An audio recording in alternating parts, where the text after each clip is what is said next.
Hi friends, ಇವತ್ತು ಪಡವಲಕಾಯಿ ಹಾಕಿ ಬಸ್ಸಾಂಬಾರು ಹೇಗೆ ಮಾಡೋದು ಅಂತ ನೋಡೋಣ. ತುಂಬ ಚೆನ್ನಾಗಿರುತ್ತೆ. ನಾನು ಮಾಡೋ ಥರ ಒಂದು ಸಲ ಟ್ರೈ ಮಾಡಿ ನೋಡಿ. ಈಗ ನಾನು ಪಡವಲಕಾಯಿ ಸಾಂಬಾರು ಮಾಡೋದಕ್ಕೆ ಒಂದು ಪಡವಲಕಾಯಿ ತೊಗೊಂಡಿದ್ದೀನಿ. ಅದನ್ನು ಮೇಲೆ ಸಿಪ್ಪೆ ಏರ್ಕೋತಾ ಇದ್ದೀನಿ. ಸಿಪ್ಪೆ ತುಂಬ ಸಾಫ್ಟಾಗಿರುತ್ತೆ, ನೈಸ್ ಇರುತ್ತೆ. ನೋಡಿ ಏರ್ಕೊಳ್ಳಿ. ತುಂಬ ಡೀಪಾಗಿ ಎರಿಯೋಕ್ಕೆ ಹೋಗಬೇಡಿ. ಮೇಲೆ ಒಂದು ಲೇಯರ್ ಸಿಪ್ಪೆ ಥರದ್ದು ಹೋದರೆ ಸಾಕು. ತುಂಬ ಡೀಪಾಗಿ ಹೋದರೆ ಪಡವಲಕಾಯ್ದು ಅರ್ಧ ಹೋಗ್ಬಿಡುತ್ತೆ ಅಲ್ಲೇನೆ. ಅದಕ್ಕೇ ಇವಾಗ ಅರ್ಧ ಆಗಿದೆ. ಇದನ್ನು ಮಧ್ಯಕ್ಕೆ ಕಟ್ ಮಾಡಿಕೊಂಡು ಬೀಜ ತೆಕ್ಕೊಳ್ಳೋಣ. ಕೆಲವರು ಬೀಜನೂ ಇಷ್ಟಪಡ್ತಾರೆ. ನಾನಿಲ್ಲಿ ಬೀಜ ತೆಗಿತಾ ಇದ್ದೀನಿ. ಈ ರೀತಿ ಕಟ್ ಮಾಡಿಕೊಂಡು ಬೀಜ ಎಲ್ಲ ತೆಗಿಬೇಕು. ಒಂದು ಸಲ ಕೈಲಿ ಹೀಗೆ ಮಾಡಿದ್ರೆ ಸಾಕು, ಬೀಜ ಎಲ್ಲ ನೀಟಾಗೆ ಬರುತ್ತೆ. ಇವಾಗ ಅದನ್ನು ಎತ್ತಾಕ್ಬಿಟ್ಟು ಕಟ್ ಮಾಡ್ಕೋಬೇಕು. ಅದನ್ನು ತುಂಬ ಚಿಕ್ಕದಲ್ಲ, ಸ್ವಲ್ಪ ಚಿಕ್ಕ ಪೀಸಾಗಿ ಕಟ್ ಮಾಡ್ಕೋತಾ ಇದ್ದೀನಿ.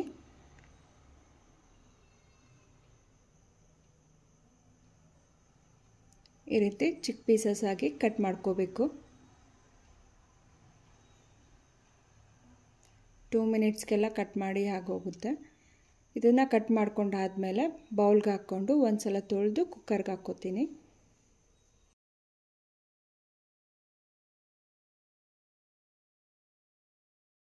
ಇವಾಗ ತೊಳೆದಾಗಿದೆ, ಕುಕ್ಕರಿಗೆ ಹಾಕ್ಕೋತಾ ಇದ್ದೀನಿ.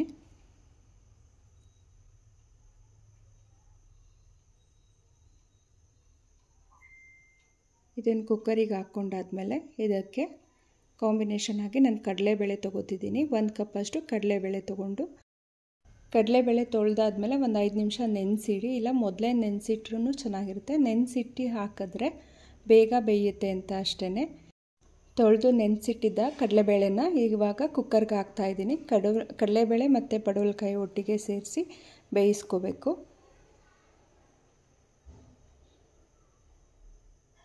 ಇವಾಗ ಹಾಕಾಗಿದೆ. ಇವಾಗ ಖಾರಕ್ಕೆ 1 ಈರುಳ್ಳಿ, 1 ಟೊಮ್ಯಾಟೊ, 1 ಚಿಕ್ಕ ಬೌಲಲ್ಲಿ ಕಾಯಿ ತುರಿ ತೊಗೊಂಡಿದ್ದೀನಿ. ಇದಿಷ್ಟು ಜಾರಿಗೆ ಹಾಕ್ಕೋಬೇಕು. ಇದ್ರ ಜೊತೆಗೆ ಸ್ವಲ್ಪ ಕೊತ್ತಂಬರಿ ಸೊಪ್ಪು, ಹಾಗೆಯೇ ಸಾಂಬಾರು ಮಸಾಲ ಪೌಡ್ರ್ ಹಾಕ್ತಾಯಿದ್ದೀನಿ. 3 ಚಮಚದಷ್ಟು ಸಾಂಬಾರು ಮಸಾಲ ಪೌಡ್ರ್ ಹಾಕ್ತಾಯಿದ್ದೀನಿ.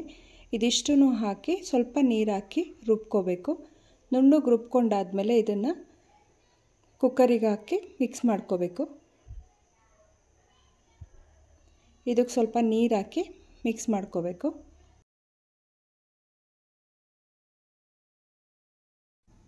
ಚೆನ್ನಾಗಿ ಒಂದು ಸಲ ಮಿಕ್ಸ್ ಮಾಡಾದಮೇಲೆ ರುಚಿಗೆ ತಕ್ಕಷ್ಟು ಉಪ್ಪು ಹಾಕಿ ಲಿಡ್ ಕ್ಲೋಸ್ ಮಾಡಿ 2 ರಿಂದ 3 ವಿಷಲ್ ಹಾಕಿಸ್ಕೋಬೇಕು. ಇವಾಗ ಉಪ್ಪು ಹಾಕ್ತಾ ಇದ್ದೇನೆ.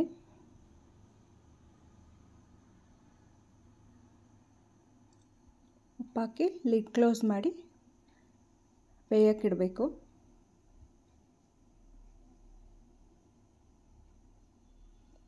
ಇದು 3 ವಿಷಲ್ ಬಂದಾದಮೇಲೆ ಮುಚ್ಚಳ ತೆಗೆದು ಈ ಥರ ಒಂದು ಸಲ ತಿರುಗ್ಕೊಳ್ಳಿ. ಈಗ ಸಾಂಬಾರಿಗೆ ಒಗ್ಗರಣೆ ಹಾಕಬೇಕು. ಒಂದು ಪಾತ್ರೆಗೆ 2 ರಿಂದ 3 ಚಮಚ ಎಣ್ಣೆ ಹಾಕಿ, ಎಣ್ಣೆ ಕಾದ್ಮೇಲೆ ಸಾಸಿವೆ ಹಾಕಿ,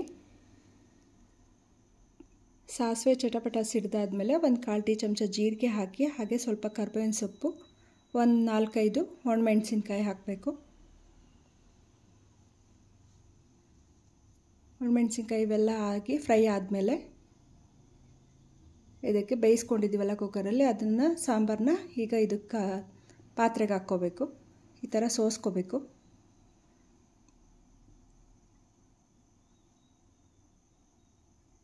ಅದಕ್ಕೆ ಸ್ವಲ್ಪ ನೀರು ಹಾಕಿ ಈ ರೀತಿ ಸೋಸ್ಕೊಂಡು ಅದನ್ನು ಸಾಂಬಾರನ್ನ ಬೇಯಕ್ಕೆ ಬಿಡಬೇಕು.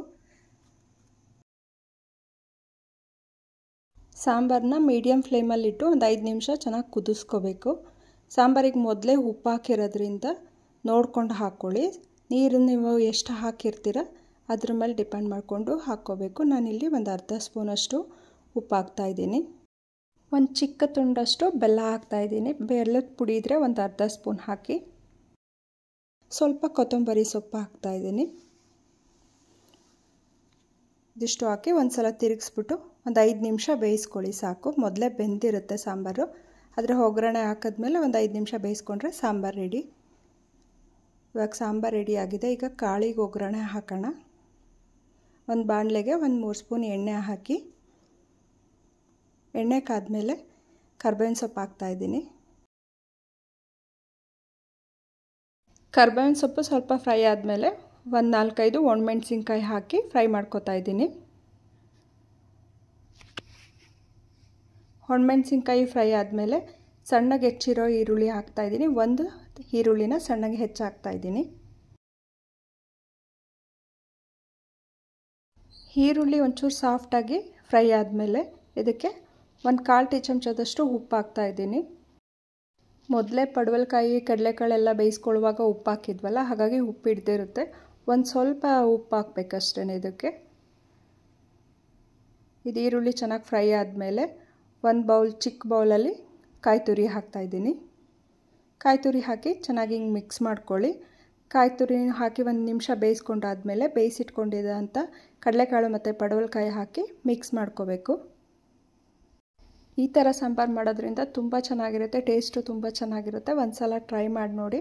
ಇದನ್ನು ಪಡವಲಕಾಯಿನ ಅವರೆಬೇಳೆ ಜೊತೆನೂ ಮಾಡ್ತಾರೆ. ಅವರೆಬೇಳೆ ಜೊತೆ ಅಷ್ಟು ಚೆನ್ನಾಗಿ ಅನಿಸಲ್ಲ, ಕಡಲೆಬೇಳೆ ಜೊತೆ ಮಾಡಿ ತುಂಬ ಚೆನ್ನಾಗಿರುತ್ತೆ. ಮನೇಲಿ ಒಂದು ಸಲ ಟ್ರೈ ಮಾಡಿ ನೋಡಿ. ಈ ಥರ 1-2 ನಿಮಿಷ ಹೀಗೆ ಚೆನ್ನಾಗಿ ಮಿಕ್ಸ್ ಮಾಡ್ಕೊಳ್ಳಿ. ಕಾಳೆಲ್ಲ ಬೆಂದಿರುತ್ತೆ, ಆದರೆ ಕಾಯಿ ತುರಿ ಈರುಳ್ಳಿ ಇವೆಲ್ಲ ಚೆನ್ನಾಗಿ ಮಿಕ್ಸ್ ಆಗಬೇಕಲ್ಲ, ಹಾಗಾಗಿ ಇಷ್ಟನ್ನು ಚೆನ್ನಾಗಿ ಮಿಕ್ಸ್ ಮಾಡ್ಕೊಳ್ಳಿ. ಇವಾಗ ಕಾಳಿಗೂ ಒಗ್ಗರಣೆ ಮಾಡಿ ಅದು ರೆಡಿಯಾಗಿದ್ದೆ. ಈಗ ಸರ್ವ್ ಮಾಡೋಣ.